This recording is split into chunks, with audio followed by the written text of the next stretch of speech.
Bienvenidos, mi nombre es Daniela Yepes García, yo soy abogada de la Universidad del Rosario.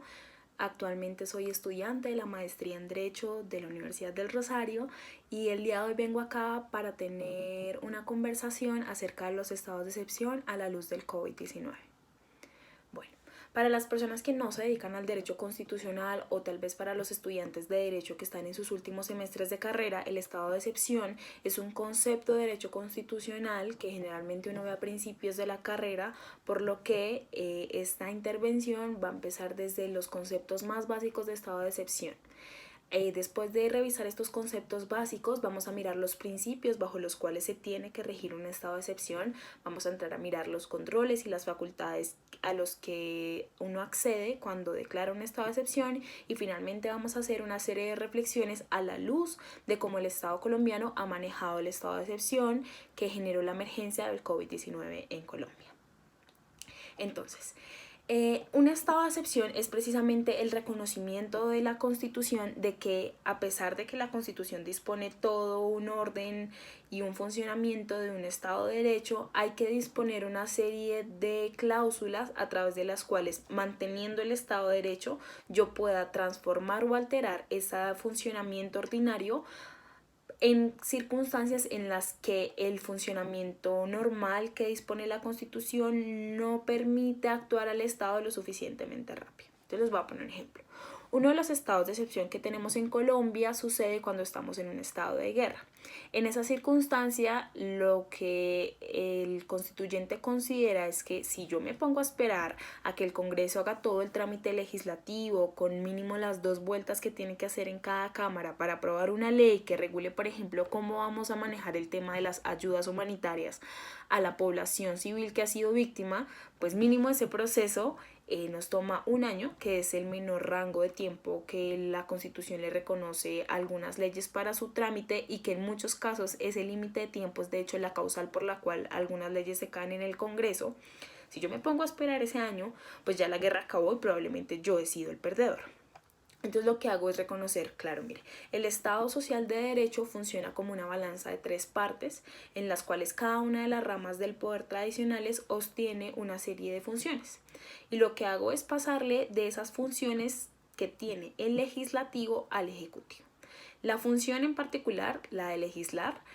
yo considero que en vez de hacer un trámite en el Congreso en el que tengo que poner de acuerdo a 260 congresistas, pues tengo que poner de acuerdo al presidente y que él tome las medidas. Claramente, al ser un cambio en ese balance de funciones entre las ramas del poder, es algo completamente excepcional. Y a partir de ahí se han generado una serie de principios a los cuales yo someto un estado de excepción a fin de que sea lo más limitado y lo más controlado dentro de lo que permite una situación extraordinaria. El primer requisito entonces es el de la taxatividad.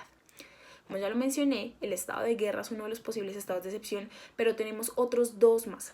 Estos causales en las cuales procede un estado de excepción son completamente taxativas en el sentido en el que cuando el Ejecutivo solicita que se declare un estado de excepción, tiene que argumentar siempre alguna de estas 3 causales.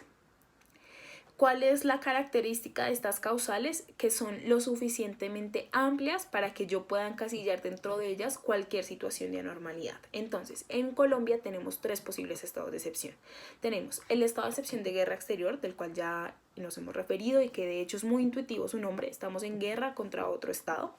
El estado de conmoción interna, en lo que yo señalo es que hay una grave perturbación del orden público que atenta de manera inminente contra la estabilidad institucional o contra la seguridad ciudadana y que no lo puedo conjurar a través de las atribuciones ordinarias a las ramas del poder público. El tercer caso, que es de hecho el caso comodín, es en el cual yo puedo configurar cualquier cantidad de circunstancias para solicitar la declaratoria de un estado de excepción. Este comodín se llama estado de excepción por estado de emergencia y dice que procederá el estado de excepción ante una perturbación grave económica, social o ecológica que genere una grave calamidad pública. Ese término de una grave afectación económica, social o ecológica es lo suficientemente amplio para que yo pueda, cualquier situación, si me lleva a un estado de excepción, es porque mínimo tiene que estar afectando alguno de estos 3 ítems. Entonces, de hecho, el COVID-19 es un estado de excepción por estado de emergencia y en Colombia lo hemos usado ya 4 veces contando el COVID-19. El segundo principio es el principio de formalidad. Cuando entramos a un estado de excepción es porque necesariamente el presidente, a través de un decreto legislativo, decreta que entramos a un estado de excepción. Ese decreto debe ser notificado, debe tener una transparencia y debe ser firmado por el presidente y todos sus ministros. Es un requisito, digamos, un poco fácil de cumplir, pero lo que permite es saber que si el presidente va a usar unas facultades extraordinarias, lo mínimo es que todos sepamos que estamos en esta circunstancia, que estas son las causales que nos han llevado al estado de emergencia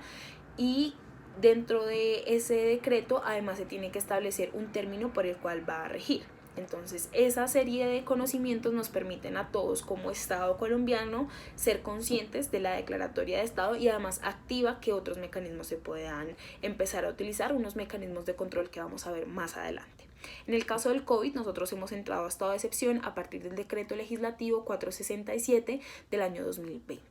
El tercer principio es el principio de proporcionalidad. Y lo que establece es, claro, un estado de excepción siempre va a representar un sacrificio de algunos de los principios más importantes del estado de excepción, empezando por el equilibrio entre las ramas del poder. Entonces, lo que yo pido con este principio de proporcionalidad es que este sacrificio sea lo mínimo posible para conjurar o para aliviar esta situación. Y se establecen a partir de ahí una serie de requisitos que tiene que cumplir un estado de excepción materialmente en las actuaciones que tiene. Y es, le permitimos estado de excepción que se vaya al traste con algunos de nuestros principios más importantes, pero no es negociable que en el marco de estado de excepción yo suspenda derechos humanos y libertades fundamentales, suspenda o interrumpa el funcionamiento de las ramas del poder y adicionalmente a partir de este principio, todos los decretos emitidos en el marco del estado de excepción tienen que cumplir unos requisitos de proporcionalidad, digamos, tienen que verdaderamente lograr sin afectar tanto, conjurar o aliviar la situación, tienen que ser necesarios para ayudar a la situación y tienen que ser definidos temporalmente y establecer una serie de responsabilidades indicando que el Ejecutivo será igualmente responsable por lo que haga durante el estado de excepción. Es decir, no es una carta abierta, no es una licencia para que el Ejecutivo pueda hacer lo que quiera dentro del estado de excepción, sino que se tiene que regir por una serie de requisitos mínimos. Y ese control, lo vamos a ver más adelante, es ejercido conjuntamente por la rama judicial y por la rama legislativa. El cuarto principio es el principio democrático y es un principio supremamente importante que lo que dice es, independientemente del estado de excepción, el Congreso tiene que seguir funcionando porque lo que sucede es que el Congreso va a adquirir una serie de competencias a través de las cuales va a regular lo que está haciendo el Ejecutivo y si no funciona el Congreso, pues no podemos mantener ese control y el desbalance que naturalmente proviene de un estado de excepción transgrede unos límites de normalidad y podemos estar ante la pérdida del Estado social de derecho. Es muy importante señalar que, como ustedes vieron, hay una serie de márgenes. El estado de excepción en sus principios sí advierte un amplio margen de discrecionalidad del Ejecutivo, pero el fin último y la traducción de todos estos principios es que es controlado y que el estado de excepción no se puede terminar volviendo en el fin o en la entrada a una dictadura.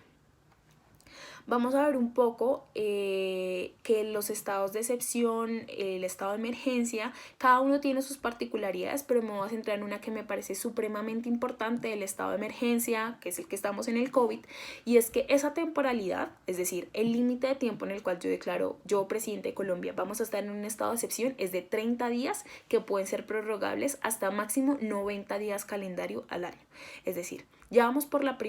primer cumplimiento de los 30 días, ya se dijo que se va a renovar por unos 30 días y esta situación máxima puede ser llevada hasta 30 días calendario. 30 días calendario implican del 3 de mayo al 3 de junio, del 3 de junio al 3 de agosto. Lo siguiente a señalar es cuáles son las facultades o cuáles son las competencias que otorga este estado de excepción. ¿Por qué le tengo que hacer tanto control? Ya hemos señalado que lo que sucede es que el Ejecutivo adquiere una serie de facultades extraordinarias que se diferencian de lo que ordinariamente tiene,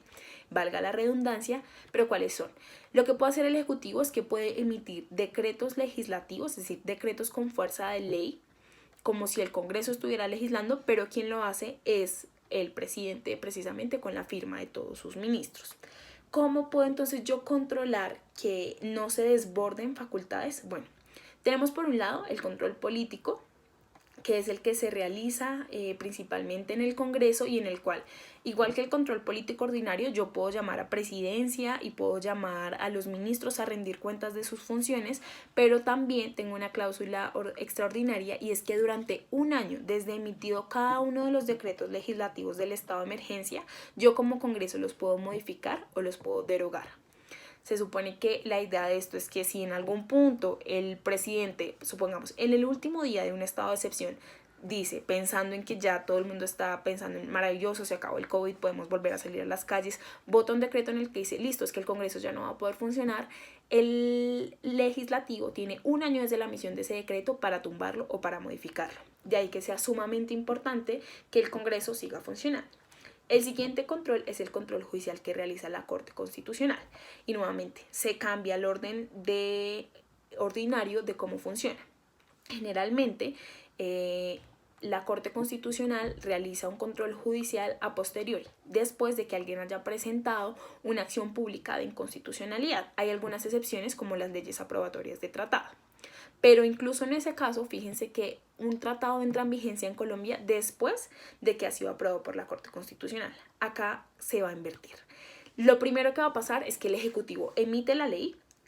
entra en vigencia y ya estando en vigencia es que la Corte Constitucional le hace un control automático, que no depende de la interposición de una acción pública de inconstitucionalidad, sino que lo realiza ipso facto. Entonces, el primer decreto al que claramente yo le voy a hacer control es el decreto en el que yo declaro el estado de excepción, y de ahí en adelante todos los decretos emitidos en el marco del estado de excepción les va a hacer un control. De ahí que los decretos legislativos que se emitan en uso de esas facultades extraordinarias legislativas otorgadas al Ejecutivo tienen que señalar siempre que estoy emitiendo un decreto legislativo por el estado de excepción